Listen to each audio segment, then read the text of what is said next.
Hello and welcome to Chicago React. My name is Colin, and today I'm watching Control, Anatomy, and the Legacy of the Haunted House.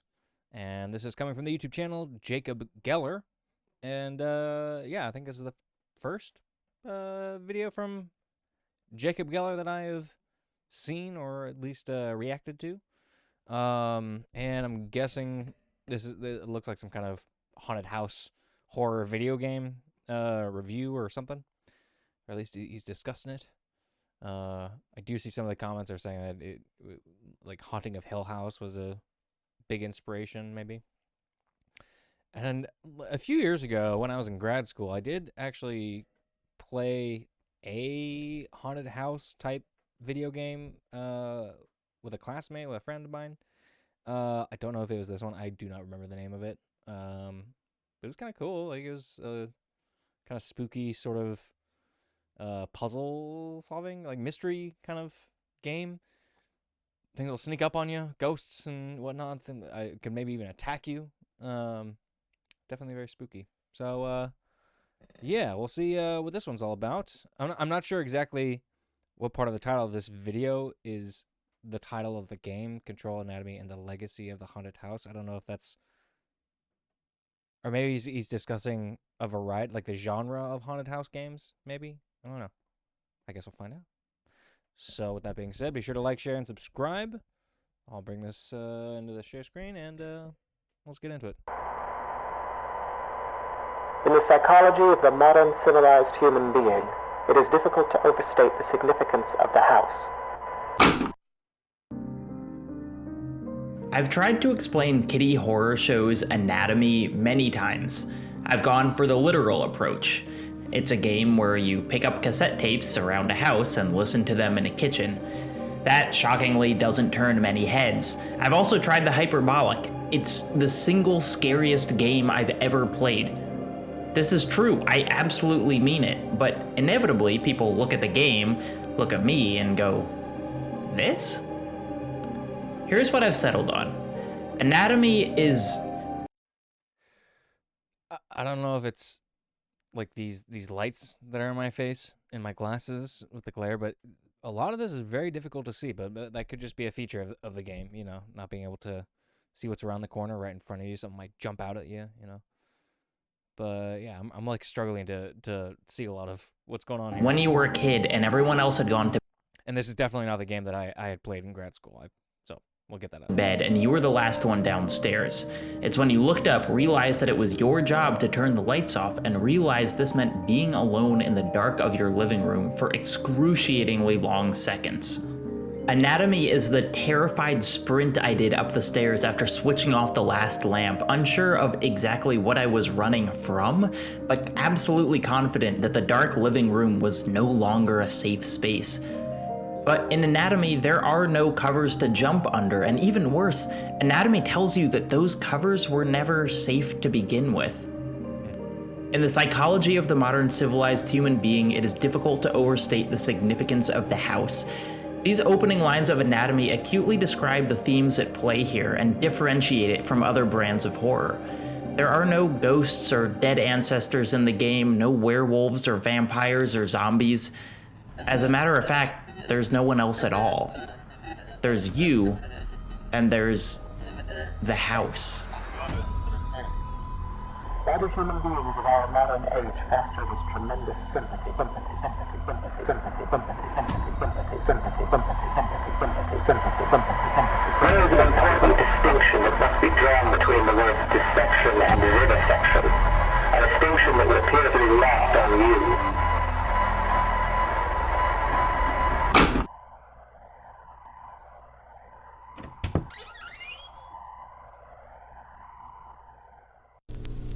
The number of stories about haunted houses might as well be infinite, but I want to make a crucial distinction here.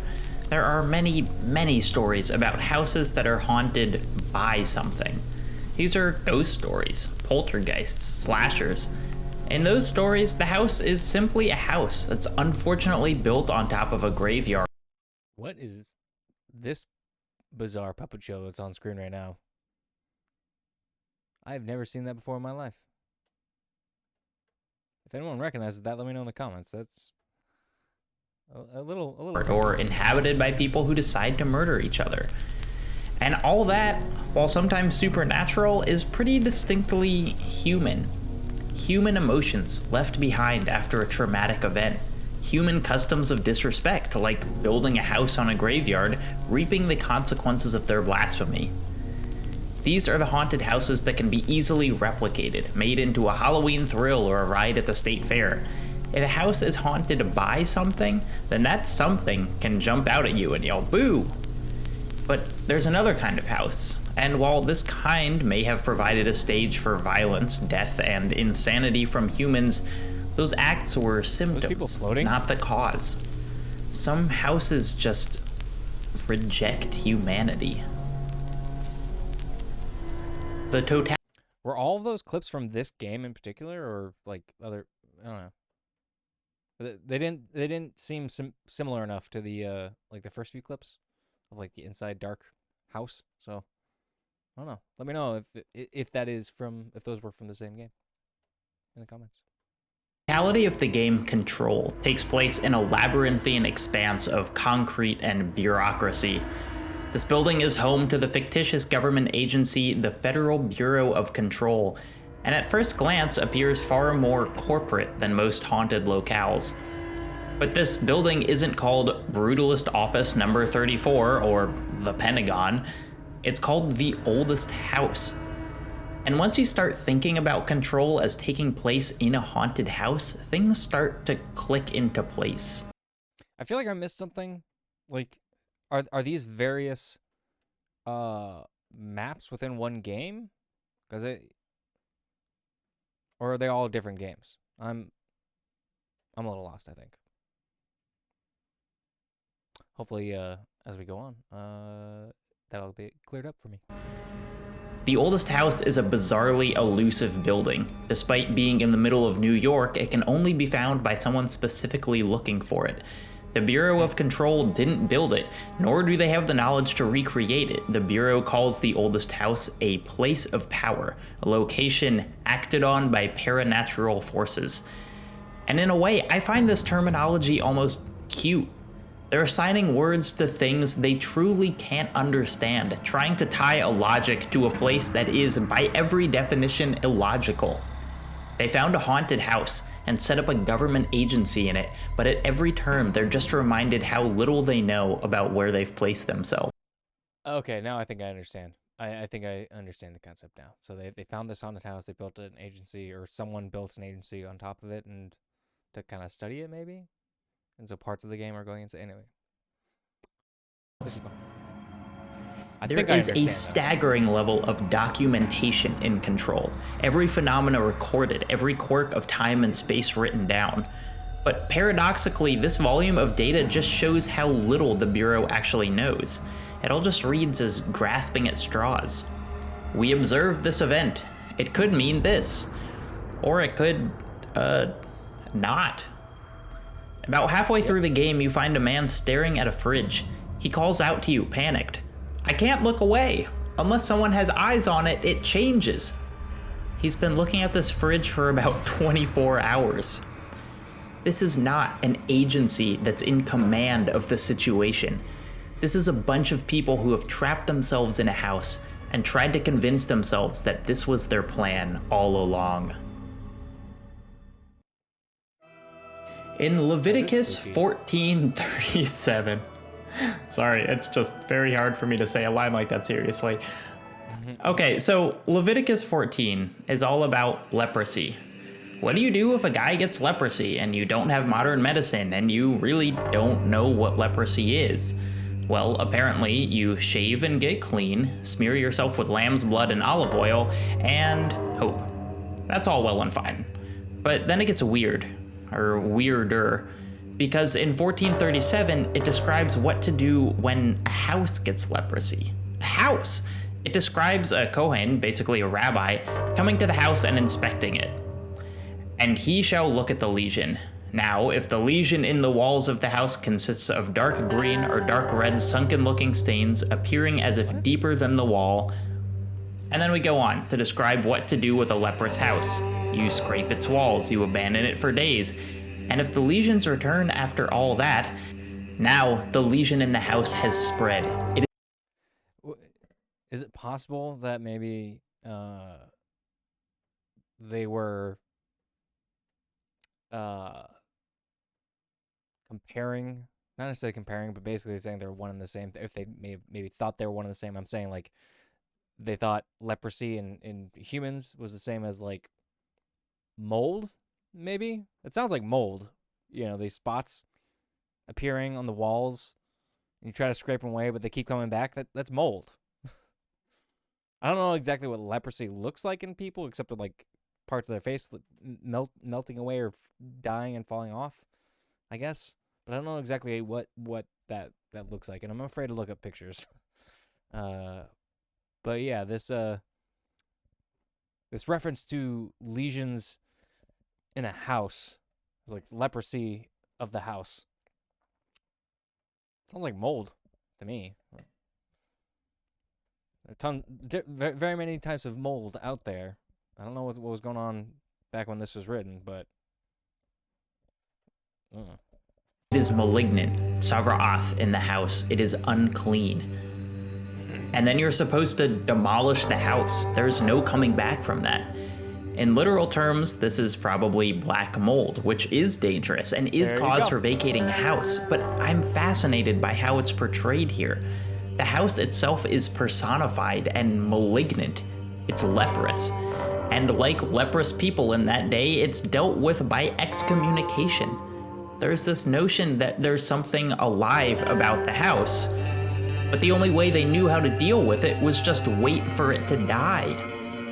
And houses don't die easily. They just wait.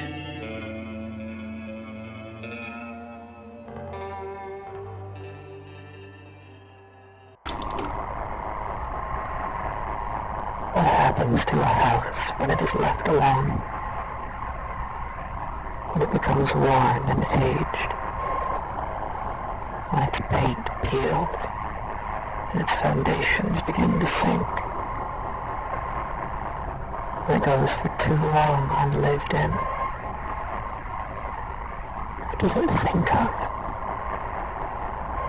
What does it dream? an inanimate object? There's no subtle way to put this.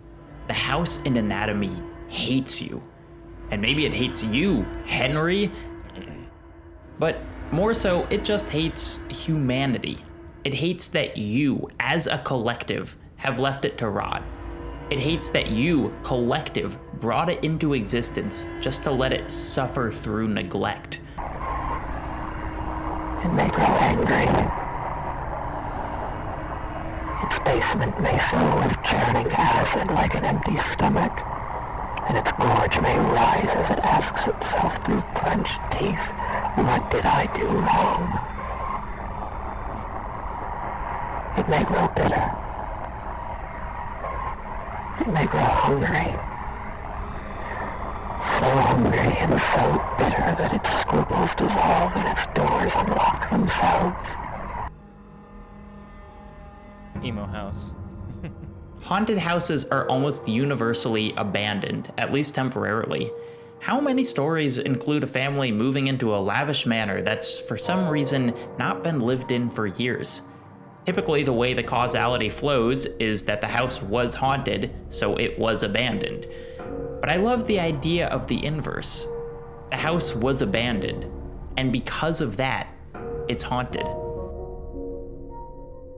There is a yokai in old Japanese mythology, one called a Mokumokuren. If you've played Nioh or Sekiro, you've probably run into them. Sentient paper walls and umbrellas with at least one eye, and sometimes many more, and a nasty attitude. I gotta say, the Japanese have a lot of really terrifying cryptids, or just like mythological creatures, ghosts and demons and stuff like that. Like the way that they are depicted in their art and whatnot, it's terrifying. What's interesting about Mokumokuren is how they come about. They're not just random goblins that decide to move in. They're born from neglect.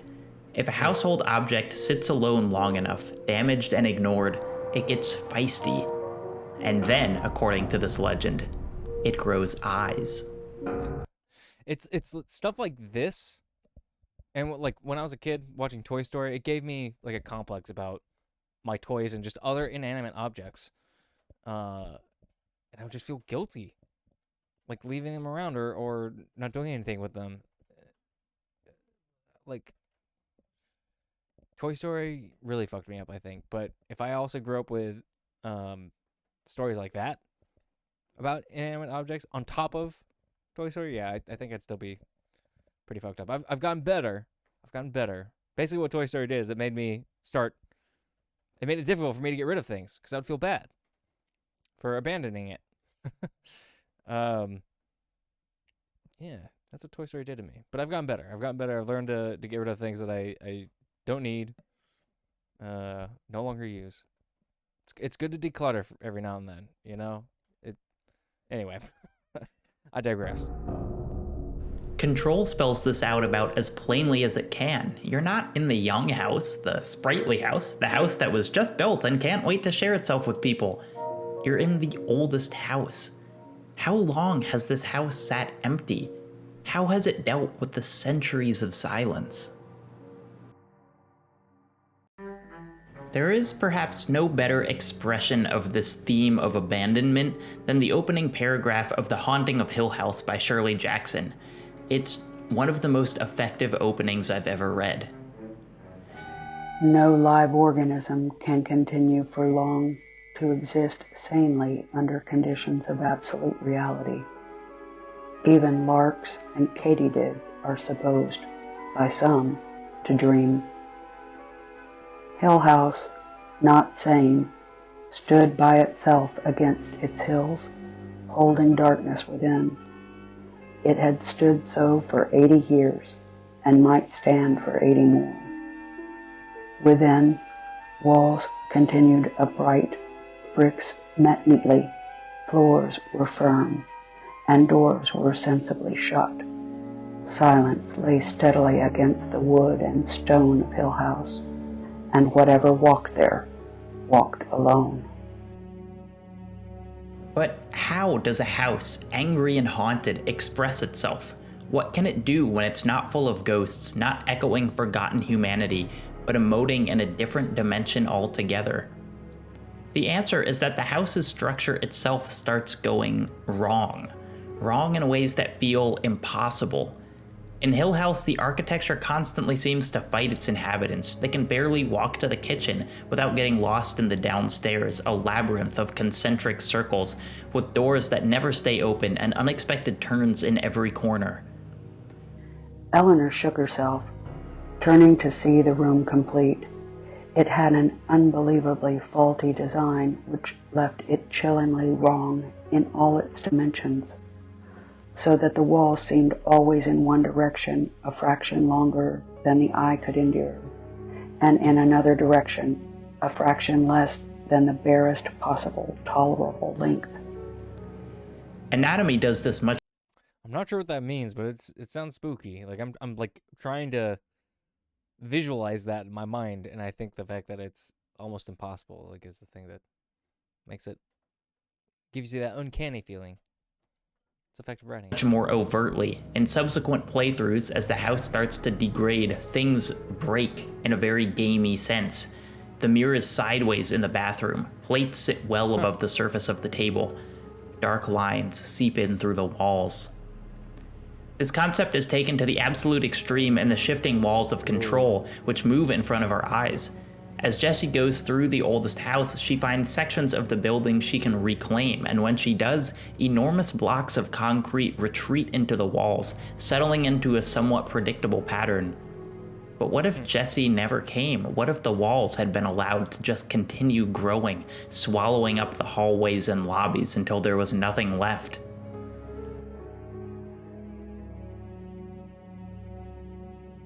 In Mark Danielewski's House of Leaves, a man, Will Navidson, discovers that the house his family moves into has been allowed to grow unchecked for quite some time. He first notices this in a minor but impossible architectural anomaly. His house is very slightly larger on the inside than the outside. He measures again and again. The outside of the house is 32 feet 9 3/4 inches. The inside is 32 feet 10 inches exactly. This shouldn't be true. This can't be true. And yet Navidson can't find any other explanation. That quarter inch soon becomes the least of his obsessions. A few weeks after their move, a door appears in his living room, a door that definitely hadn't been there before. What is that a story? Is that a story within this game? That sounds so familiar. Where have I heard that from? A door that, given its position, should lead directly into the backyard. But it doesn't. Instead, the door opens onto a dark, cold hallway, one that stretches far into the impossible depths of the house. Remember the house with leprosy, with the lesions in the walls? Let's revisit that passage for a second, because the translation is now the lesion in the walls of the house consists of dark green or dark red sunken-looking stains, appearing as if deeper than the wall. Deeper than the wall! Thousands of years ago, in a story about a house with a human disease, we've got an example of the exact same kind of impossible dimensions. Now, listen, I know there are a number of ways that line can be taken, some that are more logical, some that make more real-life sense, but I just can't let go of this physics-defying architecture. Hill House, with its malicious rooms and confounding layout, the oldest house growing cement like a tumor smothering itself, the house on Ash Tree Lane with its miles-long hallway, a house malignant, boiling with leprosy, with lesions deeper than its walls. There are countless things we can't control in life. The weather, who we love, the actions of our nation's leaders. Maybe for that reason, it's all the more important that we feel in control of where we live. If we don't feel at ease in our own bedroom, kitchen, bathroom, then where would we?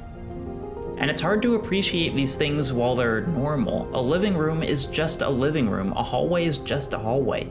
They provide comfort by being exactly what we expect them to be. Only when they change, when they go through the insidious mutations described in these stories, do we realize just how much trust we put in our houses. In the hauntings of Hill House and Anatomy, the least safe places of all are the bedrooms. This is where they want me to sleep, Eleanor thought incredulously.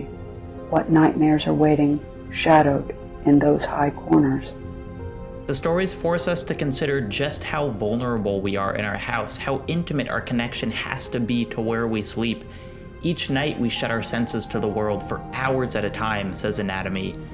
Anything might stand beside us, watch us, keep us company until dawn, and we would never perceive it. We can only pray that the house will not let such things carry on as we sleep. For our house to turn against us, it's more than just an immediate danger, it's a betrayal.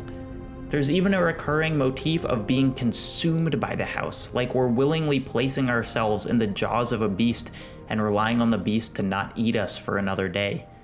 Jessie worries that the oldest house will swallow her alive. Eleanor feels she's a small creature swallowed by a monster. As Anatomy points out, when a house is both hungry and awake, every room becomes a mouth. Spooky. and yet what I find most interesting about these houses is that they're just irresistible to us. Eleanor leaves her life behind specifically to go to Hill House, and ultimately decides she's never going to leave it. Jessie spends years looking for the oldest house, reflecting that, despite everything, it feels like home. Anatomy actually shuts itself down over and over again. You make the decision to keep going back, to revisit the house, to walk down that dark hallway one last time. In the end of Navidson's story in House of Leaves, he commits himself completely to the dark, impossible hallway in his living room. Taking just a bike and a cart full of supplies, he rides into the hallway for hours, days, weeks. He travels hundreds of miles. He submits completely to the house. He has no map, no sense of direction, no plan. He simply goes in one of the most inhospitable environments imaginable. It's almost always a plot point that these houses are old. An ancient manor, an ageless labyrinth, a building literally named the oldest house. And though theoretically we know that all of these must have been built by people at some point, at the same time they couldn't have been, right? In both House of Leaves and Control, it's even made explicit. These are by all accounts older than human civilization. I said at the beginning that these houses weren't haunted by anything, not ghosts or ghouls or gremlins, but I don't think that's quite right. Despite all their efforts to the contrary, their impossible architecture, their threats of betrayal, their lesions in the walls, we keep coming back. We keep exploring them and charting them and trying to bend their distinctively unhuman design to our will. These houses are haunted. They're haunted by us.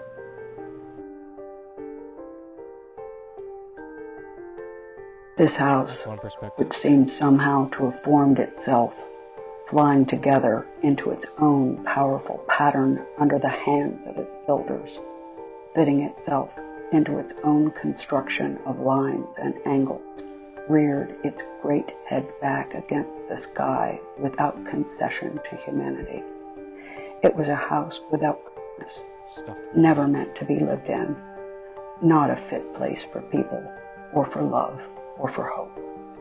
Exorcism cannot alter the countenance of a house. Hill House would stay as it was until it was destroyed.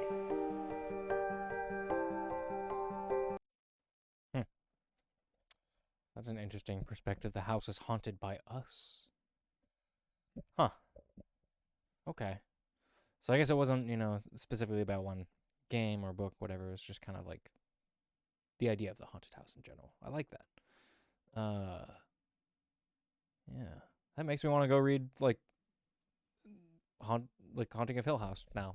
I've never read the book. I've seen the old movie with the one they were showing clips from, and